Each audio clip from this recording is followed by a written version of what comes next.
Introduction. The Book of Melchizedek is a Spanish translation of one of the Dead Sea Scrolls found in cave number 11 in the Qumran Desert north of the Dead Sea. Some call it the Great Melchizedek Scroll, since in its original state it consists of a set of 7 scrolls sewn together. According to sources related to this great scroll, and what is read in the manuscript, the first scroll that appears in the compendium was written by Abraham, the same character that we find in the book of Genesis in the Bible.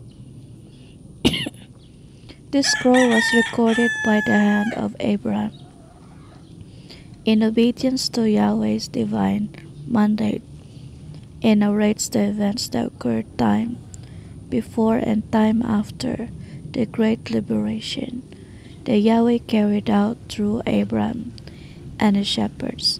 On that occasion in which he was freed, Lot and the other captives who had been taken prisoner as a result of the battle, recorded in Genesis chapter 14. This first story recorded by Abraham is known as the story of a vessel. Abraham was also commanded to record the history of Salem, which he would hear and receive from the lips of Melchizedek, narrating the most relevant events of that beloved city.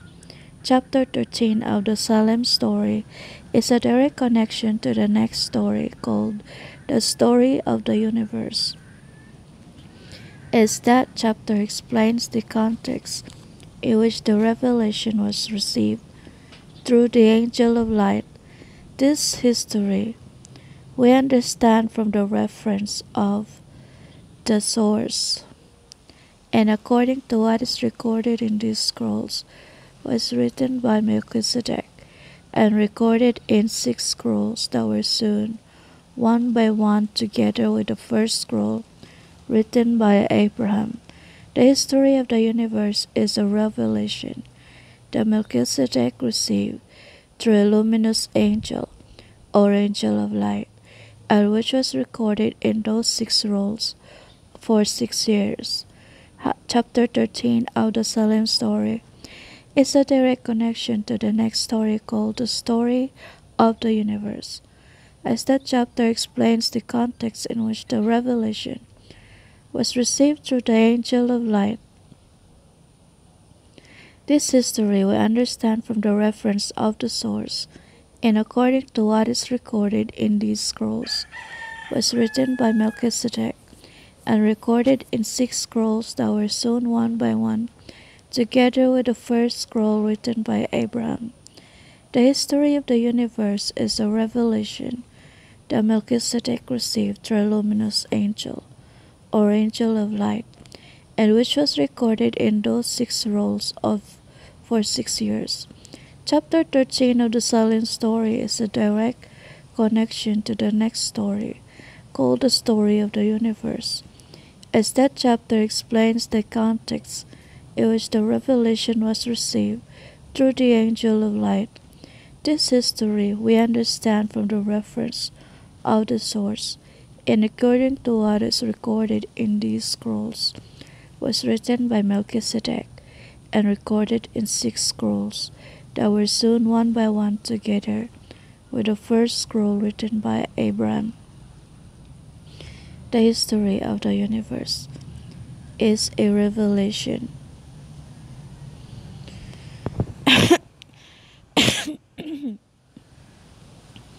that Melchizedek received through a luminous angel or angel of light, which was recorded in those 6 rolls for 6 years.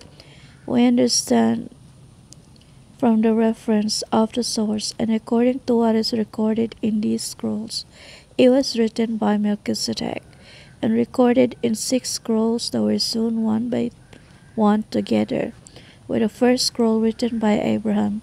The history of the universe is a revelation that Melchizedek received through a luminous angel or angel of light, and which was recorded in those 6 rolls for 6 years. We understand from the reference of the source and according to what is recorded in these six scrolls, it was written by Melchizedek and recorded in six scrolls that were sewn one by one together with the first scroll written by Abraham. The history of the universe is a revelation that Melchizedek received through a luminous angel or angel of light, and which was recorded in those six rolls for 6 years. Preliminary explanation. The order in which these stories are presented here follows the sequence according to the divine model that was followed in the original roll, thus fulfilling the commandment that Yahweh gave to Melchizedek and Abraham in this regard. The sensitive reader will be able to perceive the wise purpose of said commandment by following the reading in that same order. This sacred record has a precise and defined structure, and in its analysis it shows multiple features of its originality, not only in its style, but also in the archaic symbology that it uses, where it seems to be describing hieroglyphic images more than words, as well as in the use of pleonasms and analogies, such as was the common use in the oldest languages, and whose Semitic features are compared to those found in the Bible and in other books of the same origin. On the other hand, in some verses quantities are cited which are written in the form of numbers 40 to 60, 144, etc. Also, some words begin with a capital letter, even when they do not appear after a period or the word does not merit capitalization as a rule. In addition, quotation marks, double or triple exclamation marks are used, as well as the way to combine a question mark with an exclamation point at the same time. In such cases, whether they are numbers, capital letters, or expression signs, we have decided to leave them in the original form in which we find this work written. The reader will be able to find important meanings in the emphasis placed on certain expressions, words, or phrases. The abbreviations that we use in this work to refer to a biblical quote, we use those commonly known and refer to the stories and chronologies contained in this book. We identify them as follows: H. Glass, The History of a Glass; H. Salem, the Story of Salem; H. Universe, the History of the Universe. By delving into the content of these stories, we understood the relevance of analogies as a guide map that the universe offers us, revealing through similarities the location we have in time within the story, the beautiful field that is, the events and characters of the past are an analogy or similarity. They correspond to the events and characters of the present and of the future. The particular mention that the roll makes of certain numbers, measurements, and significant festivities motivated us to the need to graph in a simple way the chronological order in which the events came to be consummated in the past, repeating the corresponding analogy in the present and in the future. See chronology 1, 2, and 3. What we call analogy should not be confused with predestination or preordination. The graph chronologies were not part of the original scroll or the Portuguese version on which this translation was made, but were designed and added to facilitate a better understanding of it, and were located at the end of the Abraham scroll because they were taken from his writings. The heading of each story, the synopsis of each chapter, the numerical assignment of each paragraph or verse, and the biblical and other holy book references were all added to more clearly present the scroll's writings. Thanks. We thank the Huntington Library of Los Angeles, California to Pedro Gregoire for his valuable research and clear information that has helped many scholarly researches to value the scrolls and the find itself, and for further intellectual enrichment, we highly recommend the reader to the informative articles, books, and internet content from the sources related to these topics. We also thank all those who have contributed in some way to the realization of this work. While our true intention is to publish and honor the word of the Lord as far as He has revealed, and we are aware that we will reveal even more of His word, and we remain open to the knowledge that comes into our hands, either through archaeological discoveries or the way in which may the Lord reveal His words. We will greatly appreciate the comments and suggestions that the reader wishes to express to us regarding this work in order to correct any human error made in the translation and preparation of this book for future editions. Thank you.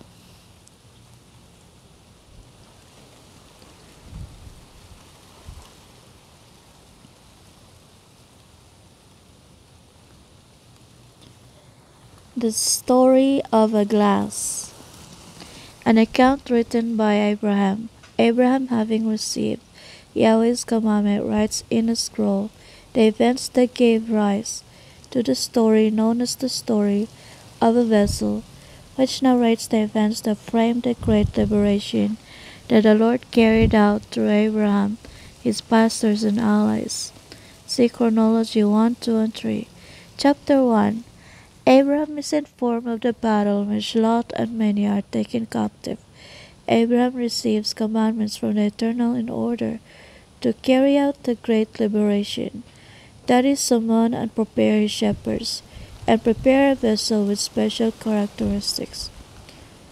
1. I was resting under the shade of the mulberry oak by my tent, when I saw one of my nephew Lot's servants hurry up. Breathlessly, he began to tell me about the tragedy. There had been a battle between the cities of the plain the day before, involving 4 kings against 5.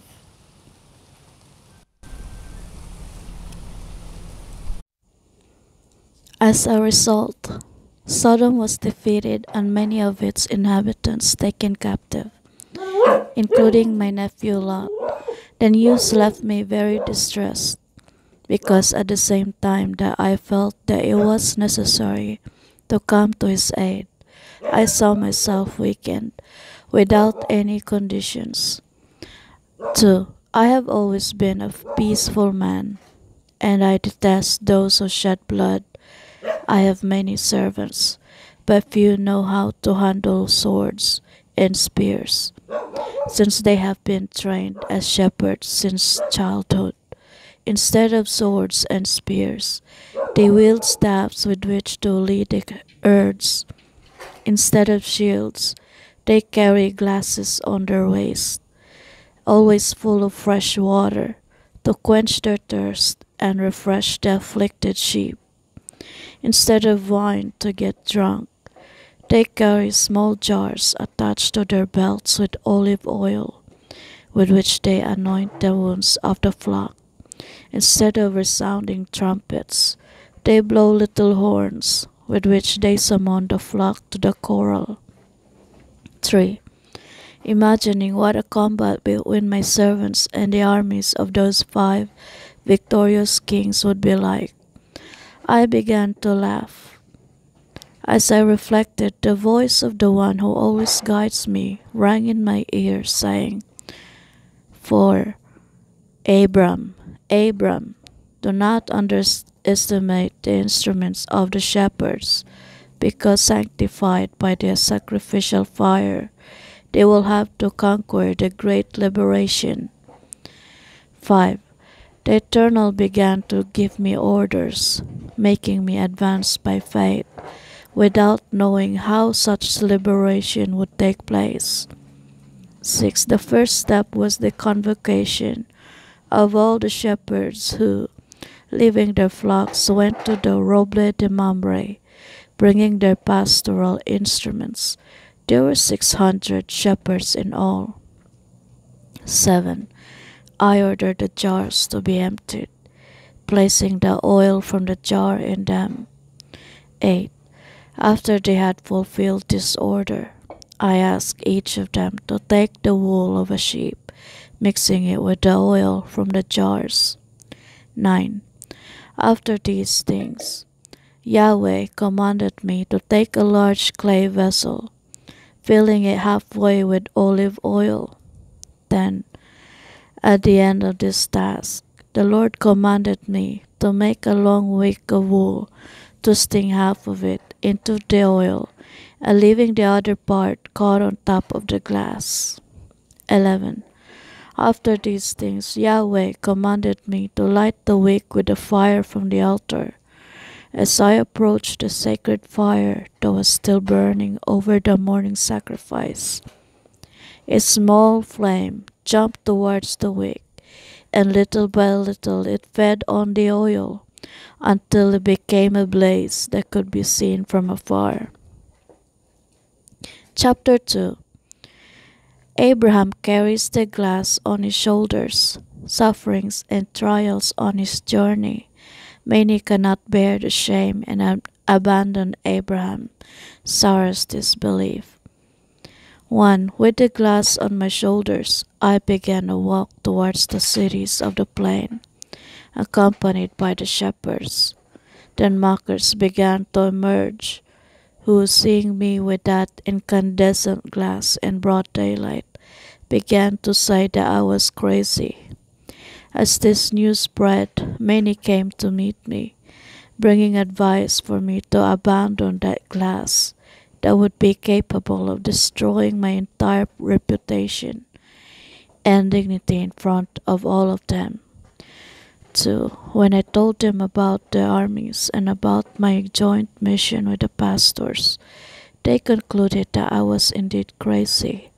They tried to throw the glass at me by force, but by holding on to it, I prevented them from throwing it at me. 3. Embarrassed by all this, many shepherds began to separate. Some went back to their tents, while others joined those who laughed at my strange behavior. 4.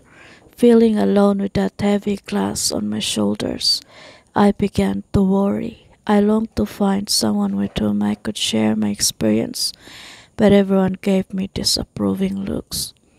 5. I remembered Sarah, my beloved wife. In obedience to the voice of Yahweh, we had traveled many paths, Sarah always being by my side, encouraging me to continue precisely in the most difficult moments. Sarah would certainly bring me consolation and strength to continue firm, leading the vessel of salvation. 6.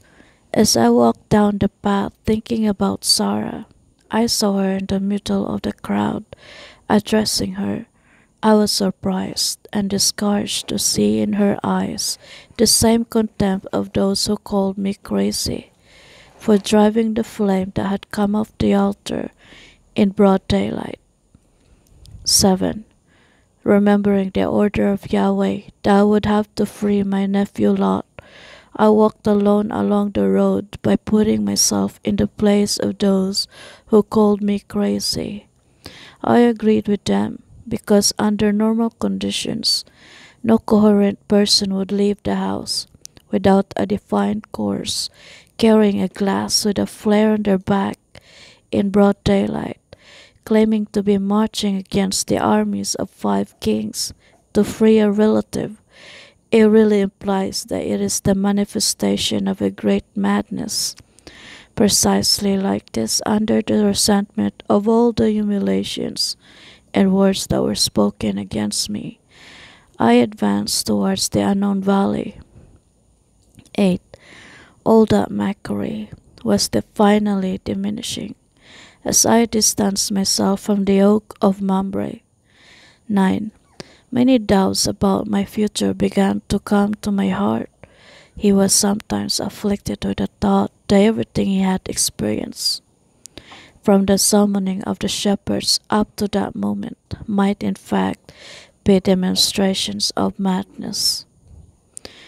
10. Full of doubts, I began to think about the possibility of abandoning the glass on the side of the road, returning to the altar. That was the advice of some pastors and friends who, sorry for my loneliness, still came to meet me, advising me to return. There, they said, that I could once again win the trust of the shepherds, returning to be perhaps even the same honorable priest as before. On the altar, they said, that there was a much bigger fire than the one I was carrying on my shoulders. 11. I was about to return when Sarah came to meet me, telling me about the contempt that many pastors cast against me. She was dismayed, because all that dishonor also fell on her, to the point of no longer feeling the desire to remain next to that altar. 12. After alerting me, Sarah began to talk to me about a plan. We could perhaps move to a distant city, where we would forget all those harassments. 13. Forgetting the voice that had ordered me to continue towards the plain, I replied to my wife that I would be willing to accompany her anywhere if she would allow me to carry the glass. He would be our altar, warming and lighting our nights with his flame. 14. Upon hearing about the glass, Sarah became angry again, stating that she did not understand my stubbornness in continuing to carry that symbol of shame and contempt on her shoulders. After saying such words to me, he turned his back on me and walked back towards the shop. Chapter 3. Abraham understands the meaning of the glass. Abraham protects the little llama from the cold winds. Many sheep follow Abraham. Abraham, walking alone, follows the trail. The armies mock Abraham and threaten the extermination of the captives. 1. Distraught at not being able to fulfill Sarah's dream, I continued towards the uncertain future, guided only by the flame, whose brightness increased as the darkness thickened. Then I began to meditate on that flame that accompanied me with its brightness and warmth. 2.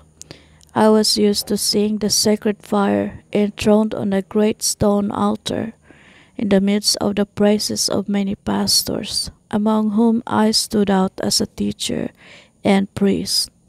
In those moments of adoration, I dressed myself in the best robes and asked the question of performing the sacrifice only when all my servants were gathered around me to listen to my advice and warnings. At the hour of sacrifice, I raised my drawn sword to heaven, and with fearful words proclaimed the greatness of the Lord of hosts, the Almighty God who rules over heaven and earth. Vibrating the sword in the air in a threatening movement, I represented before my pastors the image of a severe God, who is always ready to repel any confrontation. After that demonstration of sovereignty and power, I took a sheep from the hands of a shepherd and tied it on the altar, so that the divine wrath would be very clear. I pricked her neck, beating her severely until I saw her perish. At that moment I descended from the altar and remained waiting for the sacred fire that never ceased to manifest itself on the sacrifice. 3. I had learned from childhood to revere the sacred fire, believing it to be a visible revelation from Yahweh, the great invisible God. Until then I saw it as a single and indivisible fire. Now transporting the flame that had fallen from the altar in a humble jar, my thoughts were stirred by the emergence of a new concept about the Creator, the concept of a suffering God who is capable of detaching himself from the great Yahweh, represented by the sacred fire, to accompany the sinner on his journey. 4. Repentant, I prostrated myself before the glass and wept bitterly. I was now aware that all the zeal shown by the altar had as its purpose the exaltation of my pride, and not the love of the one who accompanied me along the way. 5. Suddenly, the conviction was recorded in my mind that small flame that had detached itself from the sacred fire was a representation of the Messiah, who would detach himself from the great Yahweh to be God with us, companion in all our journeys. As this conviction came to me, the flame rejoiced, becoming brighter and hotter. 6. With a changed heart, I continued along the path towards the valley, carrying on my shoulders the jug that had brought me after so much contempt, the joy of a new revelation about the character of the Creator. 7. Difficult moments began to arise in my way. When cold winds coming from the salty sea began to attack the small flame, trying to put it out, I protected her with my body, often walking sideways and also backwards, but always advancing towards the valley. 8. As daylight broke, I found myself a step away from the plain. I began to find along the way many herds that were led by rude shepherds. As I advanced among them, tumult and confusion arose, for many sheep and goats were frightened by my burning glass, scattering everywhere. This caused most of the shepherds to be angry against my presence in their midst. 9. Knowing that I could not be held in that valley, I continued straight on to Sodom.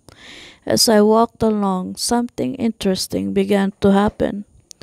Many sheep, cute and submissive, began to accompany me.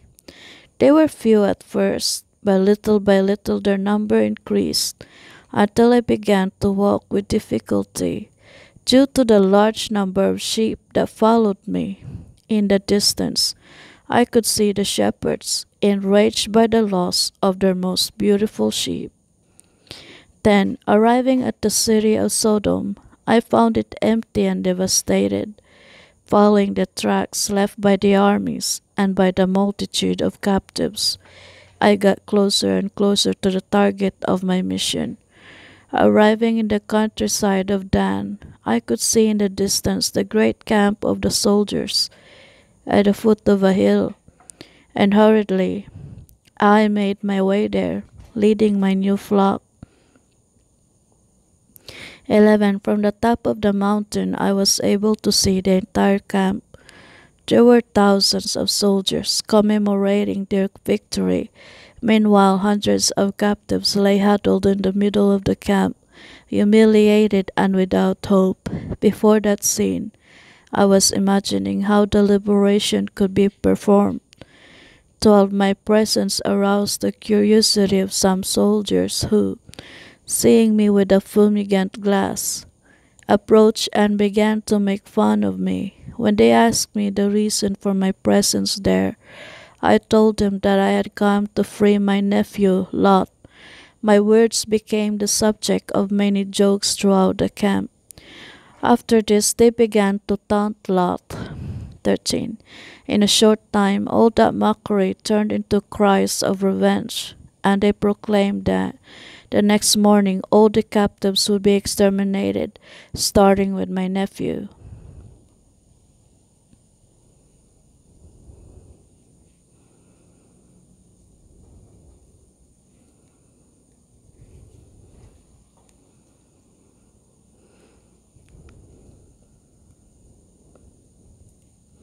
Chapter 4. Abraham takes comfort in the arrival of his shepherds and allies. The shepherds learned to love the light of the glass. Loyalty of Abraham's allies. Guided by the divine voice, Abraham gives strategic instructions. Lot's lamp. Confusion and slaughter between the enemy armies. 1. As I tried to imagine what Yahweh could do to such to achieve such a miraculous deliverance. I saw a group of shepherds appear in the distance heading towards me from Sodom. I thought at first that they were the enemy shepherds who came to tear away the flock conquered with love. Such distrust soon disappeared, giving way to a feeling of great joy. When I discovered that they were my faithful shepherds, they approached in small groups of 12,